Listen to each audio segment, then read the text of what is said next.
দেখছেন কলকাতা টিভির সঙ্গে আমি তসমিনা। শুরু করছি সংবাদ সারাদিন। মালদা রতুয়ার খুনের ঘটনায় গ্রেপ্তার মূল অভিযুক্ত। আরও একবার জানিয়ে রাখবো, মালদা রতুয়ার খুনের ঘটনায় গ্রেপ্তার মূল অভিযুক্ত রুহুল শেখ এবং পলাতক এখনো একজন। অভিযুক্তদের বাড়ি রতুয়া থানার বাহারাল গ্রামে। বৃহস্পতিবার হাটে সবজি বিক্রি নিয়ে ঝামেলার জেরে খুন হতে হয় একজন পঞ্চায়েত প্রধানকে এবং এই ঘটনাতেই মূল অভিযুক্তকে গ্রেপ্তার করলো পুলিশ। তবে এখনো পর্যন্ত একজন পলাতক। অভিযুক্তদের বাড়ি রতুয়া থানার বাহারাল গ্রামে।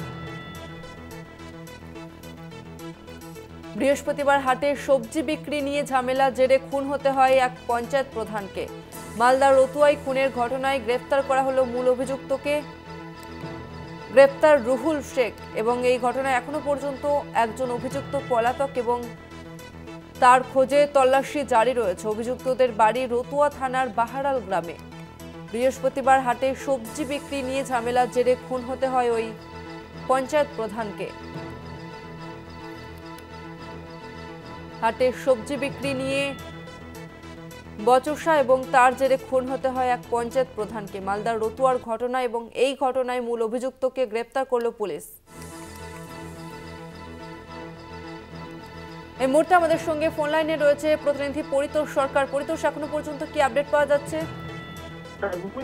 তোমাকে বলে রাখছি যে ঘটনা মালদার রতুয়া থানার সাপ্তাহিক হাট, সেখানে সবজি গিয়ে এক বৃদ্ধকে মারধর এবং তার মৃত্যুর পর থেকে রীতিমতো পুলিশ প্রশাসন নড়েচড়ে বসে তৎপরতার সাথে তদন্ত প্রক্রিয়া শুরু করে পুলিশ।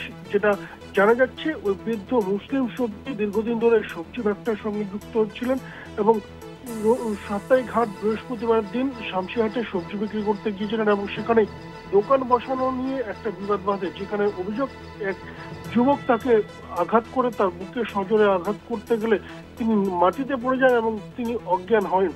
তারপর তাকে উদ্ধার করে শামসি গ্রামীণ হাসপাতালে নিয়ে যাওয়া হয়, মৃত্যু হয়।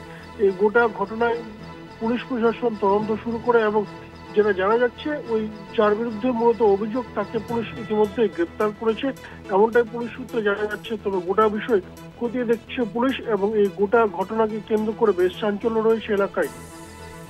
ধন্যবাদ তোমাকে পরিতোষ।